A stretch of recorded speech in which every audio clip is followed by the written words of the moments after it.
Hello everyone, welcome to my YouTube channel exceptional इंसान। कैसे हो आप सभी? आई होप आप सब बहुत अच्छे होंगे।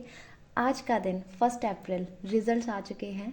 आईबीपीएस, पीओ, क्लर्क और एसओ का भी आ चुका है। एसओ तो हमारे अभी लेवल का नहीं है, मतलब हम उसके लेवल के नहीं हैं। पीओ और क्लर्क में हमने दिया था, तो हम आपको दिखा देते हैं अपना पीओ का फाइनल रिजल्ट। इस वीडियो में मैं शेयर करने वाली हूँ मेरा क्या स्कोर रहा, मेरा मेंस में क्या स्कोर था, इंटरव्यू में क्या रहा। हालांकि उसमें एक ही जो फाइनल जो होते हैं मार्क्स वो उसमें आते हैं, बट मैं आपको क्लैरिफाई कर दूंगी कि उसमें मेरा कहाँ लैग हुआ, मेंस में मार्क्स कम रह गए या फिर इंटरव्यू में मैं पीछे रह गई, और जो भी था मैं आपको सारा चीज़ बता दूंगी। और आज का दिन की शुरुआत एकदम डर के माहौल से हुई थी कि पता नहीं क्या होगा, कैसा होगा। सच बताऊँ ना तो आज मैं एकदम सुबह बहुत जल्दी जग गई थी, बहुत जल्दी मतलब मैं जगी थी आज कितने बजे, 8 बजे समथिंग जगी थी मैं, बिकॉज मैं डेली 9-10 बजे समथिंग जगती थी। और आज मैं 9:30 बजे तक पूजा वगैरह करके फ्री हो गई, बिकॉज अंदर से वो रहता है ना, एक डर रहता है कि यार आज थोड़ा भजन पूजा कर लो, शायद इसका कुछ कुछ कुछ तो फ़र्क पड़े शायद। क्योंकि जब थोड़ी बहुत भी पॉजिटिव उम्मीद हो ना, क्योंकि मुझे ना दोनों पॉसिबिलिटी लग रही थी कि हो भी सकता है पीओ में और नहीं भी हो सकता है। बिकॉज मेरा था नोएडा में इंटरव्यू, मैंने अपना एक्सपीरियंस भी शेयर किया था। तो वहाँ पे जो मेरे हिसाब से और मैंने जिस चीज़ को बताया था उन लोगों के हिसाब से एवरी वन वॉज सेइंग कि हाँ 80 अराउंड मार्क्स तो मिल ही जाएंगे, मतलब 80 से ऊपर नहीं मिलते तो 70-80 तो मिल ही जाएंगे। 70 से कम तो बिल्कुल भी एक्सपेक्ट नहीं किए थे। और अभी मैं आपको अगर बताऊंगी ना मेरे मार्क्स कितने हैं, तो मतलब बहुत ही ज़्यादा अनएक्सपेक्टेड मार्क्स हैं। एक चीज़ और कि जैसे मैंने आपको मेंस का रिजल्ट जब मैंने आपको दिखाया था स्कोर कार्ड, तो वो मैंने आपके साथ ही देखा था। उस टाइम पे मैं बहुत ही ज़्यादा शॉक्ड हो चुकी थी, मेरी समझ में नहीं आ रहा था कि मैं अब क्या बोलूँ इस वीडियो में।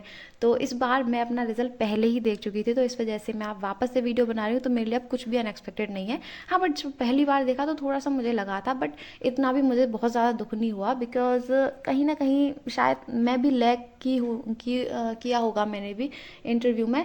पर जो भी था मैं खुद इंट्रोस्पेक्ट करूँगी कि मुझसे क्या गलती हुई और क्या मुझे नहीं करना चाहिए वापस से। और एक चीज़ और कि जो लोग नोएडा इंटरव्यू दे के आए हैं वो बोल रहे थे, मतलब पहले मुझे लगा कि शायद मेरे ही मार्क्स कम हैं, लेकिन एवरी वन वॉज सेइंग कि यार नोएडा वालों ने मार्क्स ही कम दिए हैं। तो जैसा कि आप देख सकते हैं कि मेरा जो कंबाइंड स्कोर है, जो ओवरऑल है इंटरव्यू प्लस मेंस का मिला के, वो 33.16 है। और कट ऑफ चाहिए थी जनरल के लिए 41 और ओबीसी के लिए 38 अराउंड थी शायद। और मेरा ना ओबीसी से क्लियर है ना जनरल से, मेरी कैटेगरी में कुछ एक मिस्टेक हो गई थी ओबीसी जनरल की में, तो उसकी बात हम नहीं करेंगे फ़िलहाल मैं सिर्फ इसी की बात करूँगी कि मेरा कट ऑफ क्लियर नहीं हुआ है ना ओबीसी से ना जनरल से। तो देखो मेरे जो मार्क्स थे मेंस में वो थे 66 अराउंड, तो वहाँ से मेरे को 23 मार्क्स मिल रहे हैं अगर मैं उसका 80% लूँ तो। इसके अलावा 23 में मेरे को 10 मार्क्स और मिले हैं इंटरव्यू से। इसका मतलब ये है कि अगर मैं 1/5 करती हूँ 50 का, तो वो मेरे को 10 मिल रहे हैं। इसका मतलब समझे आप कि 50 मार्क्स मिले हैं मुझे बस इंटरव्यू में, मतलब 50 मार्क्स इस इंटरव्यू में। 50 मार्क्स मतलब था मेरे लिए थोड़ा सा शॉकिंग था कि यार सिर्फ 50 मार्क्स। तो इसके ना दो फैक्टर्स हैं।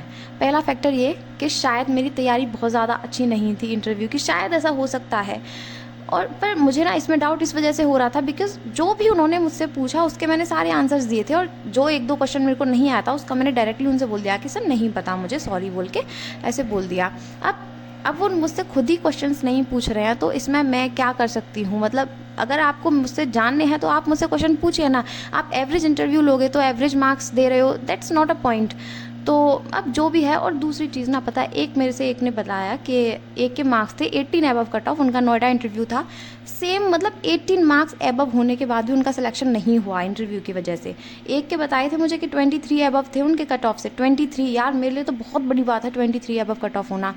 सेम उनका भी नोएडा में इंटरव्यू था तो उनका भी नहीं हो पाया। पता नहीं क्यों ये नोएडा वालों ने, मतलब ये कोई एक बोलते हैं लाइक कोई र्यूमर है कि नोएडा वाले इंटरव्यू में मार्क्स नहीं देते हैं, या फिर एक फैक्ट है, मतलब कुछ पता नहीं चल पा रहा। अभी मुझे सच बताऊं तो अभी मैं खुद अपना इंट्रोस्पेक्शन करूंगी कि मुझसे कहाँ गलती हुई थी और क्या गलती मुझे वापस से वो नहीं करनी है। वो सारी चीज़ें मैं देखूंगी कि क्या था और क्या नहीं। तो ये मैंने बता दिया आपको कि मेरे मेंस के मार्क्स थे 66 अराउंड, और मेरे इंटरव्यू के मार्क्स थे 50, एग्जैक्ट 50।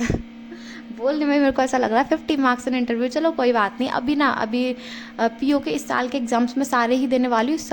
साथ में मिलकर तैयारी करेंगे, और साथ में जो भी पीओ के हमारे नहीं हुए हैं वो हम तैयार करेंगे अच्छे से।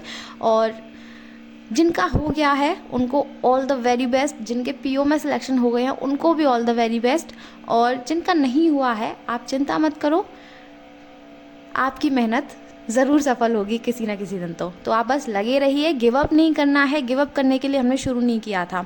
अगर ऐसा ही सोचते रहे तो ऐसे तो नहीं हो पाएगा, गिव अप तो किसी भी कीमत पे नहीं करना है। बस आप लगे रहिए, 2024 के एग्ज़ाम्स करीब हैं, तैयारी शुरू कर दीजिए अच्छे से, पीओ के एग्ज़ाम साथ में देंगे और साथ में क्लियर करेंगे। All the very best.